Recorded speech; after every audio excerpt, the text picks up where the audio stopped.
Hello guys, இன்னைக்கு நம்ம சேனல்ல என்ன ரெசிபி பார்க்க போறோம்னா ஒரு சூப்பரான கிரேவி ரெசிபி தான் பார்க்க போறோம். அதுக்கு முன்னாடி சேனல் இன்னும் சப்ஸ்கிரைப் பண்ணலைன்னா சப்ஸ்கிரைப் பண்ணிக்கோங்க. வாங்க வீடியோக்குள்ள போகலாம். இன்னைக்கு நம்ம பார்க்க போற ரெசிபி என்னன்னா ஸ்டஃப்டு கத்திரிக்காய் கிரேவி தான் பார்க்க போறோம். இது வந்து பாத்தீங்கன்னா மகாராஷ்டிரால ரொம்ப ஃபேமஸான ஒரு டிஷ் தான். இதை வந்து பர்லி வாங்கின்னு சொல்லுவாங்க. இது வந்து அவங்க சப்பாத்திக்கு வச்சு சாப்பிடுவாங்க. டேஸ்ட் சூப்பரா இருக்கும். ஆனா நம்ம இது சுட சுட சாதத்துல கூட வச்சு சாப்பிடலாம். தோசை இட்லிக்கெல்லாம் கூட நல்லா இருக்கும். இது வரைக்கும் நீங்க இந்த மாதிரி ட்ரை பண்ணது இல்லைன்னா கண்டிப்பா ட்ரை பண்ணி பாருங்க. டேஸ்ட் சூப்பரா இருக்கும். செய்யறதுமே ரொம்ப சிம்பிள் தான். நம்ம ஊர்ல எண்ணெய் கத்திரிக்காய் மாதிரியே தான் கொஞ்சம் வந்து இன்கிரீடியன்ஸ் வந்து ஆட் பண்ணி செய்யும் போது கொஞ்சம் டிஃப்ரெண்டா டேஸ்ட் நல்லா இருக்கும். வாங்க எப்படி செய்யறதுன்றத பார்க்கலாம். இதுக்கு ஃபர்ஸ்ட் ஸ்டவ் ஆன் பண்ணிட்டு ஒரு பேன்ல அரை கப் அளவுக்கு நிலக்கடலை ஆட் பண்ணிக்கலாம். தோலை உரிச்சிட்டும் ஆட் பண்ணலாம், தோலை உரிக்காமலும் ஆட் பண்ணிக்கலாம். அதுக்கப்புறம் ஒரு டேபிள் ஸ்பூன் அளவுக்கு வெள்ளை எள்ளு இல்லைன்னா கருப்பு எள்ளு ஆட் பண்ணிக்கோங்க. எள்ளு ஆட் பண்ணிட்டு அரை கப் அளவுக்கு டெசிகேட்டட் கோகனட் ஆட் பண்ணியிருக்கேன். டெசிகேட்டட் கோகனட்னா கொப்பரை தேங்காய் தான், அதை துருவி ஆட் பண்ணியிருக்கேன். அப்படி உங்ககிட்ட அது இல்லைன்னா நீங்க அரை கப் அளவுக்கு ஃப்ரெஷ்ஷான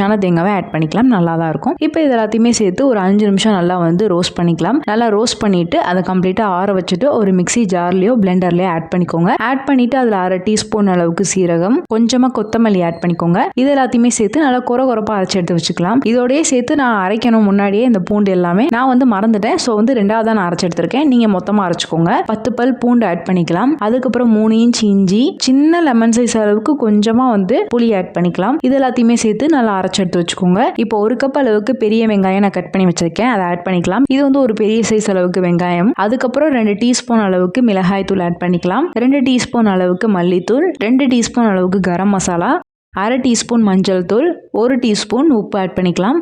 இது எல்லாத்தையுமே சேர்த்து நல்லா மிக்ஸ் பண்ணிக்கோங்க. கட்டி இல்லாமல் மிக்ஸ் பண்ணிட்டு பைண்டிங் நல்லா இருக்கணுன்றதுக்காக ஒரு டேபிள் ஸ்பூன் அளவுக்கு நான் நல்லெண்ணெய் ஆட் பண்ணியிருக்கேன். வேண்டாம்னா ஸ்கிப் பண்ணிக்கலாம். இது எல்லாத்தையுமே சேர்த்து நல்லா மிக்ஸ் பண்ணிக்கோங்க. இந்த மாதிரி உங்களுக்கு இருக்கணும். பாருங்க, இந்த மாதிரி நல்லா கோர்ஸ் பவுடரா இருக்கணும். இப்போ ஸ்டஃபிங் ரெடி ஆயிடுச்சு. இதை நல்லா மிக்ஸ் பண்ணி தனியாக வச்சுக்கோங்க. இப்போ நம்ம கத்திரிக்காய் எடுத்துக்கலாம். கத்திரிக்காய் வந்து பார்த்தீங்கன்னா மீடியம் சைஸ் அளவுக்கு கத்திரிக்காய் நான் எடுத்திருக்கேன். 10 எடுத்திருக்கேன். நீங்கள் இன்னும் கொஞ்சம் ஆட் பண்ணுறதுனா கூட ஆட் பண்ணலாம். ஏன்னா மசாலா கண்டிப்பாக மீதி இருக்கும். அந்த கத்திரிக்காவை 4 இந்த மாதிரி கட் பண்ணியிருக்கேன். டிவைட் மட்டும் பண்ணியிருக்கேன், ஃபுல்லாக கட் இந்த மாதிரி கட் பண்ணி எடுத்து வச்சுக்கோங்க. இப்போ இந்த கேப்ல நம்ம ரெடி பண்ணி வச்சிருக்க மசாலாவை உள்ள ஸ்டஃப் பண்ண போறோம். நல்லா உள்ளுக்கு எந்த அளவுக்கு ஸ்டஃப் பண்ண முடியுமோ அந்த அளவுக்கு நல்லா ஸ்டஃப் பண்ணி வச்சுக்கோங்க.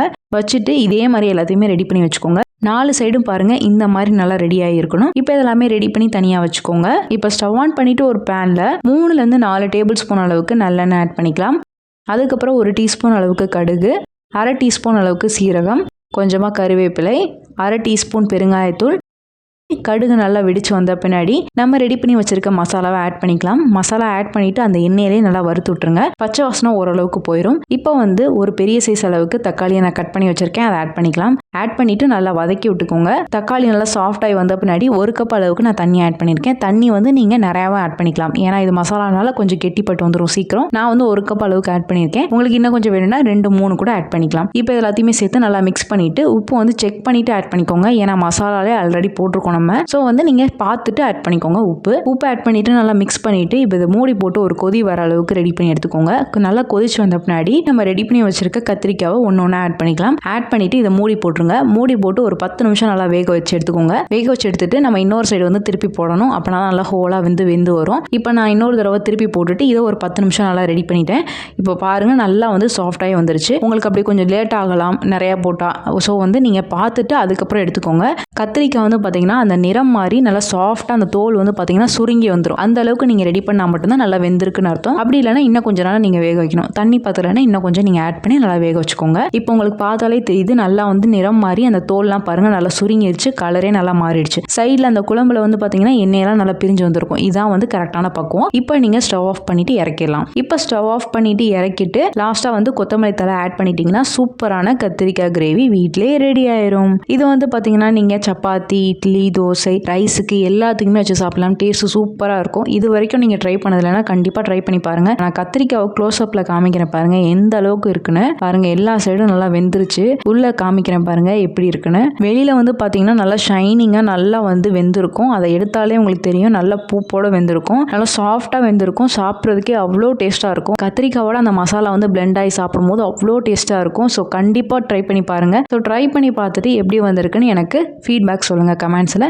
இந்த ரெசிபி உங்களுக்கு பிடிச்சிருக்கும்னு நினைக்கிறேன். பிடிச்சிருந்தா லைக் பண்ணுங்க, ஷேர் பண்ணுங்க, கமெண்ட் பண்ணுங்க. மறக்காம சேனலை சப்ஸ்கிரைப் பண்ணுங்க. இன்னொரு வீடியோவில் பார்க்குறேன். பாய்.